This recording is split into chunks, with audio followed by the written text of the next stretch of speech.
Bonsoir à toutes et à tous, je suis ravi de vous retrouver pour une nouvelle semaine. Nous sommes le lundi 5 mai. Soyez les bienvenus sur Monaco Info. Voici les titres qui seront développés. Une journée dédiée à la petite enfance le 17 mai au Parc Princesse Antoinette. C'est une nouveauté présentée par la mairie lors d'une conférence de presse. Nous serons pour en parler avec l'adjointe au maire Chloé Boscagli.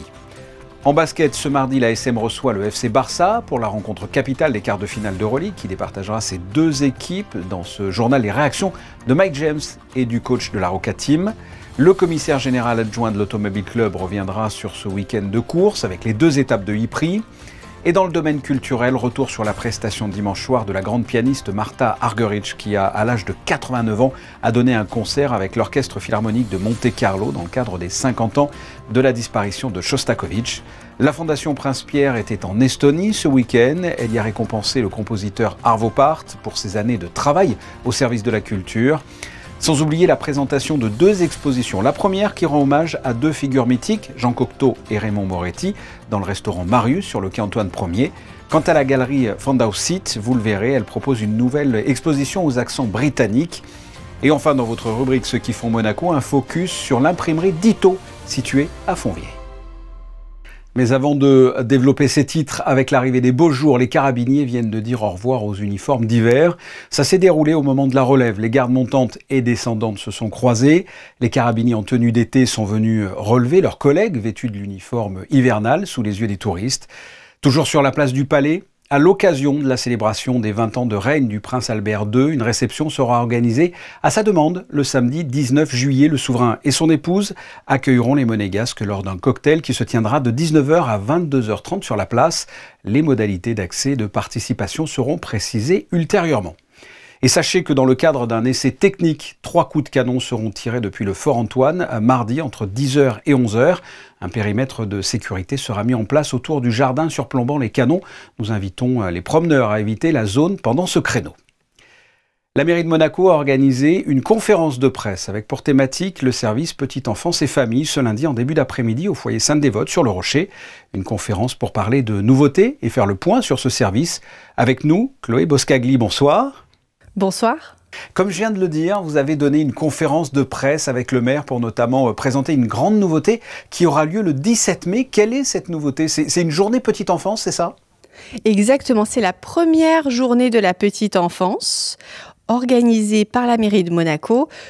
Toutes les équipes du service petite enfance et famille sont mises à la disposition des familles pour échanger avec elles de 10h30 à 15h30 au Parc Princesse Antoinette. Et on a l'extrême honneur que cet événement soit placé sous le haut patronage de son Altesse Sérénissime la Princesse Charlène. Et que va-t-il se passer? J'imagine que vous avez le programme. Alors, ça va être rythmé, cette journée de la petite enfance, par plein d'activités et d'animations, vous vous en doutez. On a voulu que ce soit une fête. C'est la fête de la petite enfance, donc on a séparé en 3 pôles pour que ce soit bien évident pour les familles. On a le pôle 0-3 ans, où il y aura des ateliers sensoriels, des ateliers par la diététicienne, des conférences sur le jeu libre, des ateliers aussi sur la psychomotricité. Ensuite, on a un autre bloc d'activités qui est dédié aux 4-12 ans, avec notamment tournoi de ping-pong et chasse au trésor de la part des équipes du mini-club. Et puis un pôle information, c'est ce qui nous tenait énormément à cœur, que les parents puissent venir échanger, que ce soit très convivial avec toutes les familles, les grands-parents aussi, qu'on puisse répondre à tous. Et on a un pôle métier dans ce pôle information pour que aussi les familles puissent découvrir toutes les personnes compétentes et formées qui sont avec leurs enfants au quotidien. Alors restons dans les annonces. Un peu plus tard, le 6 juin, vous proposez une autre manifestation à l'espace Léo Ferré. Ça s'appelle Lego Bricks. Qu'est-ce que c'est?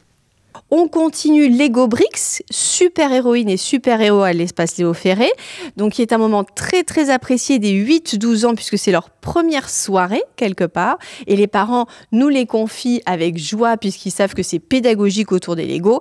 Et ensuite on a la splash party et là c'est le service des sports avec la piscine Régnier 3 qui vont aussi amener beaucoup de fun aux jeunes de 12 à 17 ans et comme ça de 8 à 17 7 ans, on aura vraiment apporté leur dose de joie aux jeunes de la Principauté en juin. Il s'en passe des choses. L'art à sa place également hein, dans vos projets. Ça fait quelques années que vous proposez le Street Art Challenge en collaboration avec UPenn. Exact. Hein, et pour le rappeler, oui. UPenn, ce sont des artistes de renom qui pendant plusieurs jours créent des œuvres en live.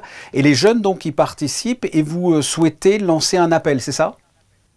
Exactement. En fait, on va aussi demander à ces jeunes qui le souhaitent de pouvoir participer à cet événement unique qui réunit les plus grands street artistes du monde, qui va se dérouler en juin. Et donc, ce serait super que les jeunes puissent participer tant à ce cadre que à ces événements dédiés à l'art et au street art. Mais vous savez, on regorge d'activités puisque ensuite on proposera certainement aux jeunes, on attend confirmation, un laser game. Bref, on n'arrête pas. On s'était rencontrés il y a quelques mois pour la réouverture de la crèche de Monte-Carlo. Son annexe bénéficie aussi de travaux, hein ? Complètement. Dès juillet, ils seront lancés et de la même façon que l'autre crèche ou que Monaco-Ville dans laquelle on se tient actuellement. Ça répond vraiment à l'ambition de modernisation des infrastructures communales et en particulier celle à la petite enfance puisque ça nous tient à cœur. Et de la même façon, ces locaux vont être complètement reconstruits pour obéir à des normes acoustiques et vraiment des normes techniques qui sont les plus en pointe pour offrir un bien-être garantie à nos petits et à nos équipes. Il y a d'autres crèches qui devraient voir le jour sur du court ou moyen terme ? Bien sûr. Ouais. Alors en 2026, puisque c'est ce qui tient aussi énormément à cœur au conseil communal et à la mairie de Monaco, nous aurons la livraison d'IDA, probablement fin 2026, et un peu plus tardivement, donc IDA 30 berceaux, un peu plus tardivement une 50aine de berceaux prévus lors de la livraison de Bel Air, ce qui permettra d'avoir un réel maillage du territoire complet avec 15 infrastructures dédiées à la petite enfance de la mairie de Monaco réparties aux 4 coins du pays. En attendant, le service de la petite enfance de la mairie s'occupe aussi du mini-club qui proposera cet été, et comme chaque année, hein, de multiples activités encore, j'imagine ? Oui, alors on a beaucoup de succès pour notre structure pour les 3-12 ans, puisque c'est le seul établissement localisé en Principauté pour la période estivale, pour cette tranche d'âge-là. Oui, tout à fait. Donc à partir du 30 juin, les jeunes vont pouvoir connaître beaucoup d'activités particulièrement fun, que ce soit du kart, la piscine. Alors, on a la chance d'avoir des établissements en mairie qui nous accueillent aussi et qui nous permettent d'avoir des activités dédiées et de grande qualité. D'accord. Chloé Boscagli, je le rappelle, hein, la date la plus proche dans le temps, c'est le 17 mai et se déroulera la première journée de la petite enfance au parc Princesse Antoinette. Merci d'avoir répondu à mes questions. Merci infiniment. Merci beaucoup. Au revoir. Le match 5 ce mardi entre le Barça et la Roca Team sur le parquet de la salle Gaston Médecin. C'est jusqu'à présent l'égalité parfaite. Chaque équipe de ce quart de finale d'Euroleague a remporté ses 2 matchs à domicile. La dernière rencontre de mardi est donc capitale. L'un ira au Final Four et l'autre s'arrêtera là. Voici la réaction de Mike James et du coach à propos de cette rencontre extrêmement importante. The most important part is we are at home, so play with confidence. You play a little bit more free at home, take a little bit more risks, and follow the game plan. I think if we come out with intensity and defense and rebound, I think we're a tough team to beat, especially at home. So that's basically what our goal is. We're not afraid to lose, but we want to. But at the same time, we go to make everything to win the game. It's no pressure for me. This is a basketball game. We have to execute the game plan and to be with the right mindset and the right character of this game. I think, like I said before, it kind of raises the comfortability level. We're not going into an unknown. This is my 4th one with this group. Yeah, 4th one with this group, and I think Alpha and Demo have been here, and a lot of the other guys is 3. And obviously, if you played in enough of them, you know what to expect. It's no surprises. So this is our 3rd year having a game 5 at home, so we have to take advantage of it. Le match 5 ce mardi 19h, salle Gaston Médecin. Parlons sport mécanique avec le Grand Prix de Miami qui s'est déroulé dimanche soir. Oscar Piastri, qui n'en finit pas d'étonner, a remporté ce Grand Prix derrière son coéquipier Lando Norris, les deux McLaren en tête donc, suivi de George Russell avec sa Mercedes. Verstappen termine à la 4e place. Quant au monégasque Charles Leclerc, il finit 7e devant Hamilton, 8e. Oscar Piastri renforce sa place de leader du championnat. Des voitures de Formule 1 qui remplaceront dans quelques jours les véhicules électriques du e-Prix, la Formule E que vous avez peut-être suivi en direct sur notre antenne tout au long de ce week-end, avec 2 courses, une le samedi remportée par le leader du championnat, Oliver Roland, et le dimanche chez Sébastien Buemi qui est monté sur la plus haute marche du podium. Pour revenir sur l'organisation de cette compétition, nous sommes avec le commissaire général adjoint de l'Automobile Club, Éric Barabino. Bonsoir. Bonsoir Fabien. À quel bilan pouvez-vous tirer de ces 2 courses en principauté et qu'avez-vous pensé de la compétition? Eh bien, pour une première avec un double leader, comme ils appellent ça, donc 2 courses distinctes, content, bien passé. On appréhendait un peu le fait qu'il y ait moins de monde parce qu'on était sur 2 jours. La météo, en plus, on a vraiment pensé que le dimanche ce serait calme et finalement il y a eu quasiment autant de monde que le samedi, donc de ce point de vue c'est une réussite. Oui, c'est combien? C'est 35 000 personnes à peu près? Oui, à la louche ça doit être ça sur les 2 jours. Ouais. Justement, une course le samedi, une course le dimanche, vous l'avez dit, c'est une première. Pourquoi est-ce que l'on a fait ça? Qu'est-ce que ça a changé aussi auprès de l'Automobile Club? Alors, c'est une première pour nous, c'est-à-dire que dans le championnat Formule E, ils ont beaucoup de dates de calendrier où ils font ça parce qu'ils s'installent. Et à être là, quand ils montent un circuit, ils profitent d'être là pour faire 2 épreuves, puis ça leur fait oui, c'est même la majorité des cas, hein, mais effectivement, c'est la première fois à Monaco. C'était une demande de la part de l'organisateur, c'était une demande de la part de l'Automobile Club. Comment ça s'est fait? L'organisateur voulait faire ça. Ouais. Et ben, écoutez, à la sortie, c'était pas mal du tout, donc on peut pas se plaindre. Ça mobilise tout le monde pendant 2 jours. C'est moins grave parce que c'est le week-end, donc les gens n'ont pas besoin de prendre des jours de congé en plus, mais voilà, non, ça s'est bien passé, donc c'était pas mal.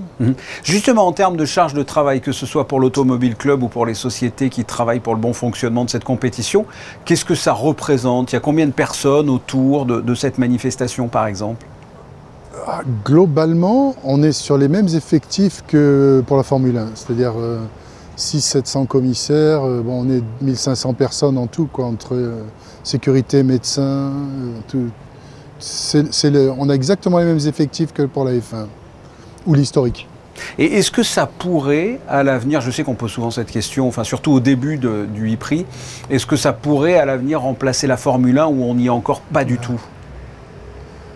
J'aime bien les moteurs thermiques, moi, donc on ne sait pas. Moi, je pense que l'hybride ou l'électrique d'aujourd'hui, avec les batteries et la technologie que ça utilise, ça peut être qu'une phase intermédiaire.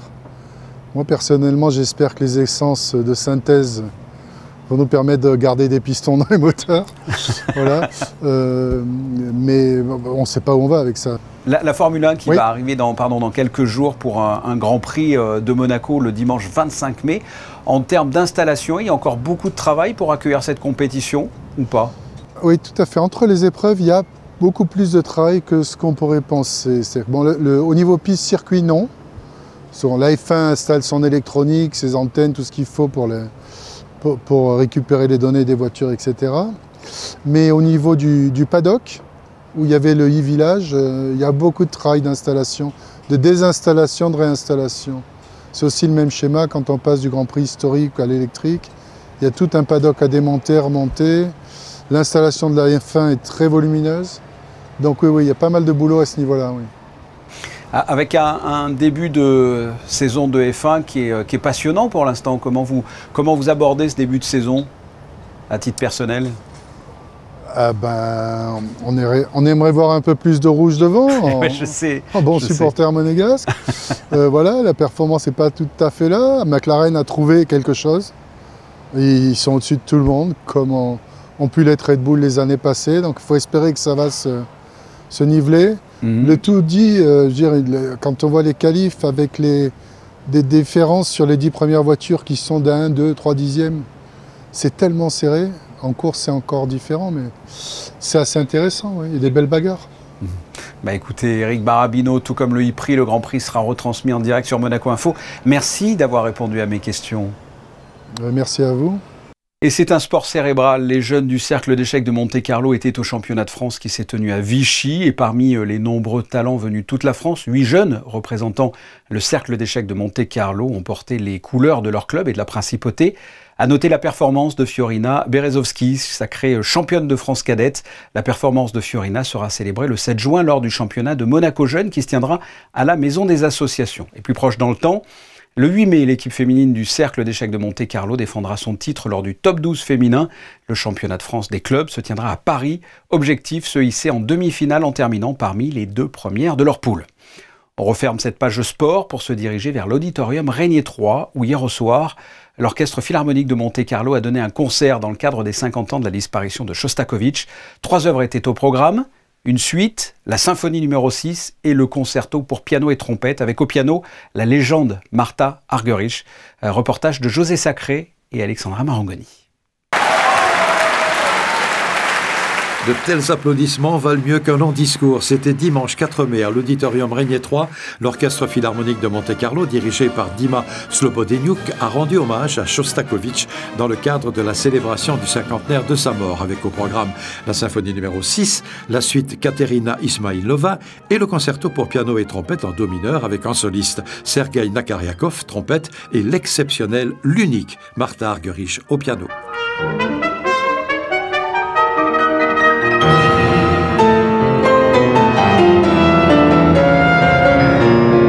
Elle joue un répertoire qui est atrocement difficile, qui est démentiel et bon, c'est vraiment fabuleux. C'est magnifique, époustouflant, vraiment magnifique.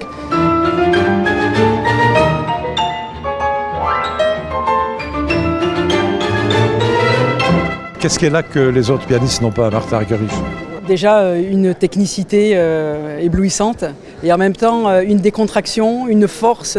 Ce qui est incroyable, c'est que c'est une personne quand même déjà, certes déjà d'un certain âge, et on dirait qu'elle a des mains d'une personne de 20 ans. C'est ça qui est extraordinaire, je trouve. Il y a une sorte de décalage presque un peu entre la personne qu'elle est et le pouvoir presque de ses mains.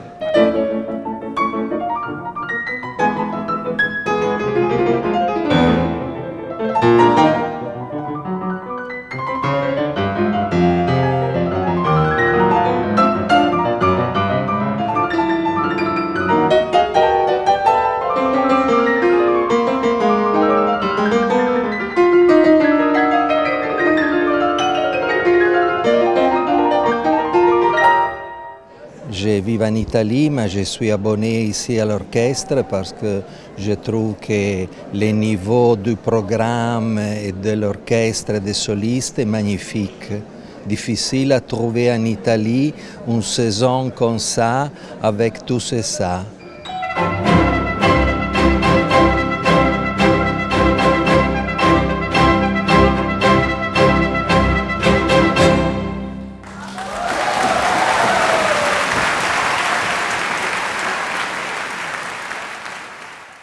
Et puisque ce concert a été donné par l'Orchestre Philharmonique de Monte-Carlo, nous l'avons appris aujourd'hui, maître Kazuki Yamada, le directeur artistique et musical de l'Orchestre Philharmonique de Monte-Carlo, a informé le conseil d'administration de son souhait de ne pas renouveler son mandat au-delà du terme de son contrat en août 2026. Après presque 10 années de collaboration, Kazuki Yamada a fait le choix de s'investir dans une nouvelle aventure professionnelle, avec notamment sa nomination récente au Deutsche Symphony Orchester de Berlin, pour laquelle le conseil d'administration lui adresse ses plus vives félicitations. Le processus de recrutement afin de désigner le nouveau directeur artistique est déjà lancé. La Fondation Prince-Pierre était en Estonie ce week-end. Elle y a récompensé l'immense compositeur estonien Arvo Pärt pour ses années de travail au service de la culture au sein du centre qui porte son nom. L'occasion également pour les membres de la Fondation, dont sa présidente, son Altesse Royale la Princesse de Hanovre, d'assister à une conférence et un concert. Théo Schumer et Camille Caloni ont suivi ce déplacement.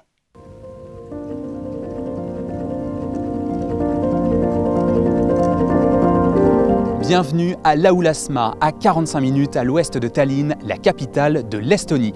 Petit pays d'Europe du Nord d'environ 46 000 km² au cœur de la Baltique et aussi riche que ces denses contrées verdoyantes. C'est ici que la Fondation Prince-Pierre de Monaco a posé ses valises pendant une journée pour un tout nouveau chapitre culturel que je vous propose de découvrir. C'est en plein cœur de la forêt estonienne, bordée par la mer Baltique, que se cache le centre Arvo Pärt. un complexe entièrement consacré à l'œuvre de cet incontournable compositeur estonien à la renommée mondiale. C'est ici que sont rassemblées les multiples archives de sa carrière musicale et que la culture au sens large s'exprime à travers les livres, des expositions et des conférences. Une vie de travail au service de la culture, concentrée en un même lieu, il n'en fallait pas moins pour convaincre les membres de la Fondation Prince-Pierre, dont sa présidente, son Altesse royale la princesse de Hanovre, de venir voir par eux-mêmes et de remettre à Arvo Pärt le prix du mérite culturel. When we look at my father's work, then it appeals to an audience around the world. In fact, it is beyond culture and geographical borders. So it's, I think, a very symbolic space where we can bring other elements and be a multidisciplinary space where we can bring texts and word, thoughts, music and art together. Any recognition is a very important moment to bring the music of my father when it comes to having my father recognized with this very prestigious award. It puts his music onto the stage and it reaffirms, and having this dedication from such a high space is, I think, a very, very honorable thing, and my father is very grateful for this great honor, and we cherish it very dearly. Une visite hautement symbolique pour la Fondation Prince-Pierre de Monaco, qui a vu en Arvo Pärt comme un accomplissement de sa philosophie, faire rayonner la culture à travers le monde. Le Prince-Pierre était un ami, un amoureux des arts et un ami des artistes. Il voulait que les gens se rencontrent et discutent entre eux. Et une des plus belles réussites de la Fondation, c'est que lors de nos échanges, de nos rencontres, les artistes, les créateurs parlent entre eux, parfois, souvent, décident de faire des choses ensemble. Et c'est comme ça que la vie se développe et que la culture progresse. La Fondation Prince-Pierre a besoin d'aller porter ce message partout où il peut être entendu. Arvo Pärt, comme on dit ici, est un ancien de la Fondation Prince-Pierre. C'est aussi un compositeur mondialement connu, qui est le plus joué, le compositeur vivant le plus joué actuellement. Pour Monaco, pour notre présidente, Son Altesse Royale la Princesse de Hanovre, et pour la Fondation Prince-Pierre, c'est un immense bonheur et honneur d'être ici aujourd'hui, pour lui remettre les insignes de commandeur du mérite culturel, mais surtout pour le voir. Si le centre Arvo Pärt donne la part belle à la musique avant tout, il offre également une place de choix à la littérature, au fondement de la mécanique artistique et musicale. C'est dans cet esprit qu'une conférence a ensuite été proposée par l'auteur et économiste Javier Santiso, consacrée cette fois à l'œuvre du poète Christian Bobin, le lauréat du prix littéraire de la Fondation en 2020, une conférence qui mêle la culture à l'actualité. Ce qui est bouleversant dans une vie, et la vie de Christian Bobin est de ce point de vue-là assez bouleversante, c'est comment certains d'entre nous, pas toujours, pas souvent, on arrive à habiter le monde poétiquement. Et habiter le monde poétiquement, c'est justement, c'est l'humain. Et quand on parle de ce monde d'aujourd'hui, c'est ce que je vais parler dans la conférence, c'est aussi les nouvelles technologies. Et peut-être que le grand hiatus aujourd'hui, c'est l'homme et la machine, l'humain et l'artificiel. La conférence est intitulée « L'homme vertical », un surnom donné à Christian Bobin autant qu'à Arvo Pärt, comme un hommage à leur vision avant-gardiste et à rebours des lieux communs de leur époque. C'est un des auteurs français les plus incroyables de la seconde partie du XXe siècle et tout simplement des plus incroyables, l'une des plus belles écritures. Donc l'homme vertical, c'est aussi l'homme joie, c'est lui. Pourquoi vertical ? Parce qu'en fait, on est dans un monde qui aplatit, qui aplanit tout, sans tout dans l'horizontalité, donc il n'y a plus d'horizon. Et la verticalité, tomber vers le haut, c'est peut-être ce qu'il y a de plus beau. Et donc c'est de ça dont je veux parler.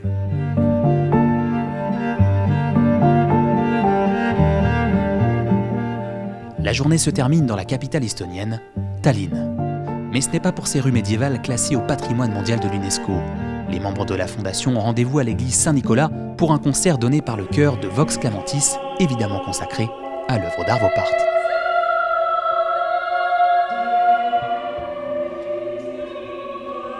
Des forêts enchanteresses de la Oulasma aux ruelles pittoresques de la vieille ville de Tallinn, la visite de la Fondation Prince-Pierre aura été aussi riche sur le plan culturel que belle pour les yeux. Elle a démontré que l'Estonie partage avec Monaco un goût affirmé pour la transmission et conserve un attachement profond à son identité.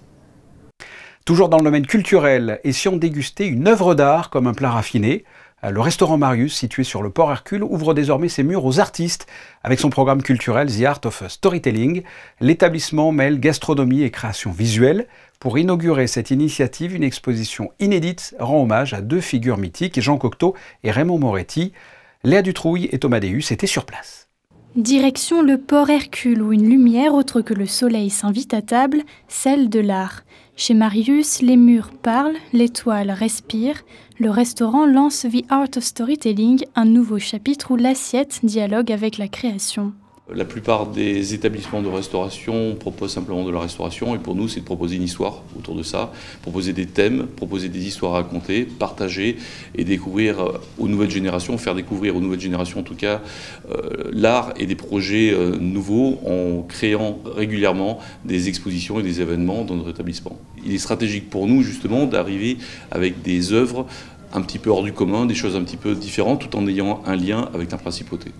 Pour ouvrir le bal, une rencontre céleste, Jean Cocteau, poète des ombres et des songes, et Raymond Moretti, peintre du mouvement et de la couleur.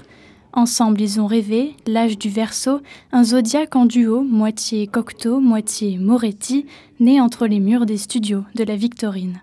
Cette exposition a été présentée dans les années 80 à la Princesse Grace en présence de Raymond Moretti et du maire de Nice de l'époque, Jacques Médecin. Un art à fleur de peau, à fleur d'assiette à ne consommer qu'avec les yeux. Sur les cimaises, des gouaches semblent encore danser. L'ombre de Cocteau continue ainsi de murmurer. Elle me touche parce qu'il y a beaucoup de sensibilité, il y a un regard qui est différent sur l'art et une approche qui est excitante à travers les couleurs, à travers le trait, à travers l'œuvre des dessins. On a également une œuvre sur les taureaux que Jean Cocteau avait dessinée et c'est une œuvre qui est pleine d'émotions. À Marius, l'émotion se décline en 3 temps, regard, saveur et frisson. Autre exposition, la galerie Fondaussit accueille les amateurs d'art contemporain. Cette galerie est située au 20 boulevard de Suisse, nichée au pied de l'immeuble Saint-André. Elle est connue pour ses expositions temporaires et propose aujourd'hui un vent venu d'outre-Manche, avec une nouvelle exposition aux accents britanniques à découvrir dans ce reportage de Christine Petit-Tomel et Lionel Bernardi. Habituée à mettre en lumière des artistes internationaux tels que l'américaine Dana York, la galerie Fondaussit s'ouvre régulièrement à des collaborations mondiales. Pour ce projet, par exemple, c'est avec la galeriste londonienne Tanya Baxter, également présente à Hong Kong et réputée pour représenter des artistes confirmés, que Fondaussit a uni ses forces. On a fait une sélection d'artistes uniquement anglais avec un petit clin d'œil à un symbole de la monarchie anglaise, britannique, la reine avec Warhol. Sinon, c'est que des grands noms, en effet, David Hockney, Tracy Emin, Bridget Riley, Mark Queen. Donc, on a un beau regard aussi sur pas mal de mouvements, puisqu'on passe du très figuratif à quelque chose aussi très abstrait, le pop art, et on fait le lien, grâce à cela, avec la jeune génération. On arrive à représenter aussi 2 artistes locales, Bianca Caloi di Grassi et Carole Breton. Bianca Caloi di Grassi, artiste brésilienne et résidente monégasque, explore quant à elle la profondeur émotionnelle d'un monde rationnel à travers son art. Elle va au-delà des contrastes binaires pour découvrir les messages nuancés de la vie. I use the binary code to express something. In this case here is the shape of the word that I use. So with the binary code and with the ones and zeros, something that is very simple but brings a lot of complexity, I can bring emotions, feelings and thoughts. So here, for example, I use it's the 0 and the 1s, so the different height. They bring a word. In this one here is the shape of peace. And then in this way I can talk about the feelings that are behind each piece, you know, the thoughts and the meaning. L'exposition est visible jusqu'au 15 juin, tous les jeudis et samedis de 14h à 18h et dès le 15 juillet dans le cadre de la Monaco Art Week. Place au projet Collect, un hommage vibrant aux artistes émergents de la région. Passons à notre rubrique Ceux qui font Monaco. Aujourd'hui, on retrouve Émilie Flamin dans le quartier de Fontvieille pour nous présenter l'imprimerie Ditto, installée depuis la fin du XXe siècle en Principauté. Carte de visite, posters, invitations, c'est chez Ditto que ça se passe. Aujourd'hui, je vous invite à découvrir la seule boutique imprimerie de Monaco. Allez, on va faire la visite.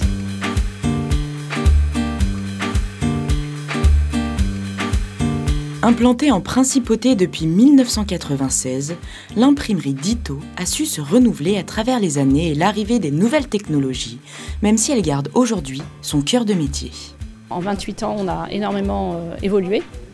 À la base, c'était un centre de reprographie, photocopie assez basique, avec quand même une originalité. À l'époque, il faut imaginer dans le contexte, on avait des ordinateurs en libre service. C'est-à-dire qu'il n'y avait pas encore Internet, donc les gens pouvaient venir en boutique, travailler sur un ordinateur. Donc c'était quand même notre forte originalité. Bon, bien sûr, au fil des temps, le métier a évolué et aujourd'hui, on est, on va dire, une imprimerie classique, numérique. Et on fait aussi énormément de grands formats, signalétiques. On travaille beaucoup pour les événements de Monaco.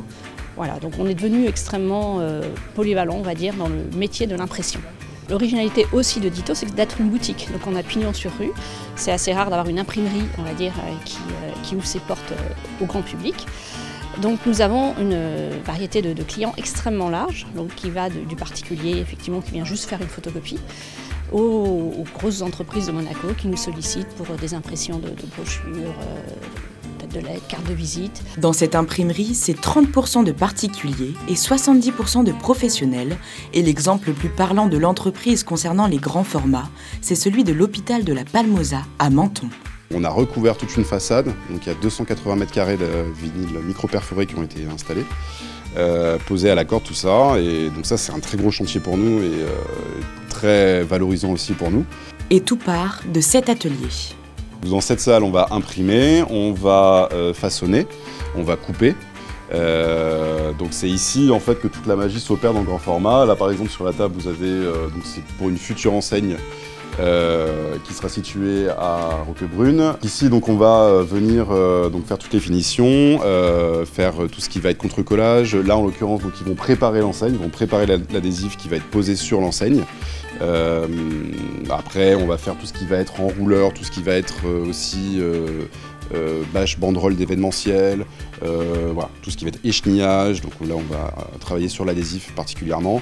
On travaille aussi tout ce qui est plexiglas, tout ce qui va être panneaux sur mesure, avec des coupes, avec des formes particulières, voilà.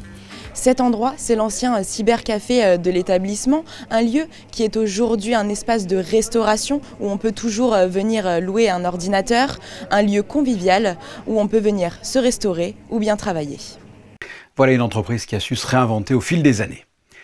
Les photos du jour, et nous en avons parlé au tout début de cette édition, les carabiniers qui changent de tenue puisque les beaux jours sont censés arriver. Ce sont des clichés de Manuel Vitali. Et juste après, vous retrouverez Frédéric Hélion pour la météo. Il nous dira si les carabiniers auront plutôt chaud ou froid avec leur nouvelle tenue demain sur la place du Palais. Ce journal est terminé. On se donne rendez-vous mardi à 19h pour une nouvelle édition. En attendant, je vous souhaite de passer une excellente soirée sur Monaco Info. À très bientôt. Au revoir.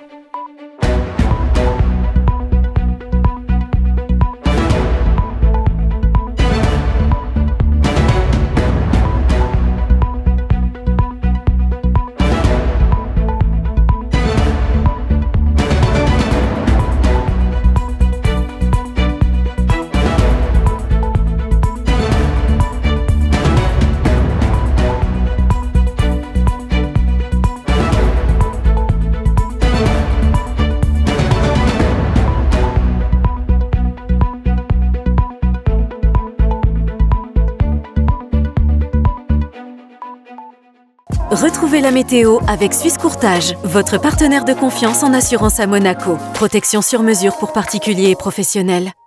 Bonsoir à toutes et à tous. Mardi, le temps sera encore instable avec une alternance d'éclaircies et de passages nuageux, parfois denses.